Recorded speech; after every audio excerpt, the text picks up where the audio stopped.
ایک سوال ہے. صحیح. نمبر 2، اگر آپ تصوف کی کتب دیکھیں گے تو ایک واقعہ شیخ ابن عربی کے حوالے سے کرامت کا بنا ہوا کتابوں میں لکھا ہوا ملے گا آپ کو کہ آپ ایک دفعہ بیٹھے ہوئے تھے، کوئی شخص آئے اور ان سامنے کوئی نجاست تھی، تو انہوں نے شیخ ابن عربی سے کہا، کچھ مانگا یا کچھ دعویٰ کیا کہ اس کو کون کھا سکتا ہے، ایسا ویسا. تو شیخ ابن عربی نے کرامت ظاہر کی. وہ کرامت یہ کی، اپنے اوپر چادر کو لپیٹ لیا. جب چادر اتاری تو وہ ایک جانور کی شکل میں اسد تھے. انہوں نے وہ نجاست کھا لی.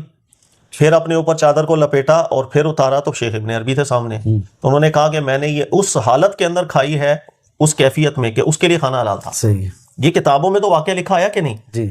احمد رضا خان صاحب سے پھر فتح و رضویہ آپ پڑھیں گے، یہی سوال ہوا. لیکن احمد رضا خان صاحب فرماتے ہیں بالکل جھوٹی حکایت ہے، جھوٹ بنایا ہوا واقعہ، اور بنانے والے کو شرم آنی چاہیے. ٹھیک ہے، میں سوالیہ نشان چھوڑ رہا ہوں.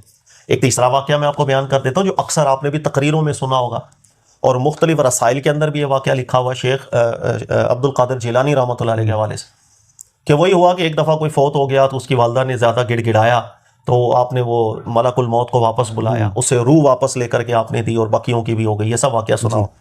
احمد رضا خان صاحب سے بھی یہ واقعہ پوچھا گیا تو آپ نے کہا بالکل صحیح، جھوٹ ہے، بلکہ کفر پر مبنی یہ واقعہ ہے. اللہ تعالیٰ کے فرشتوں کی، رسولوں کی توہین پر مشتمل یہ واقعہ ہے. یہ میں نے 3 مثالیں آپ کو دی، اگر آپ کہیں تو میں اور بھی دے سکتا ہوں، لیکن 3 مثالیں رک کے بنیاد سمجھیں کیا ہے. ایک واقعہ کتابوں میں لکھا ہوا ضرور آ رہا ہے، لیکن وہ واقعہ قرآن سنت کے مطابق نہیں لگ رہا تھا. تو احمد رضا خان صاحب نے کہا کہ نہیں، یہ غلط ہے، یہ نہیں کہا، یہ جھوٹ ہے.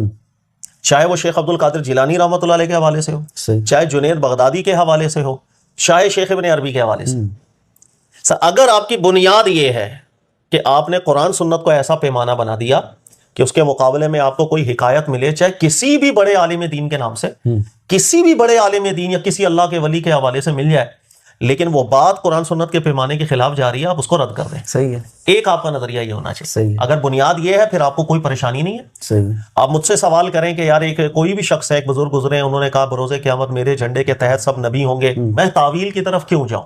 میں سوالیہ میں کیوں بولوں؟ اور کسی نے اگر یہ کہا ہے تو اس وجہ سے کہا، اس بھائی قرآن کے خلاف بات ہے، میں رد کر دوں. صحیح ہے. جس طریقے سے تو اللہ اللہ مت کہ یہ جھوٹ ہے، بڑوں نے بھی رد کیا ہے اس بات کو جو قرآن سنت کے خلاف جاتی نظر آ رہی ہے. صحیح.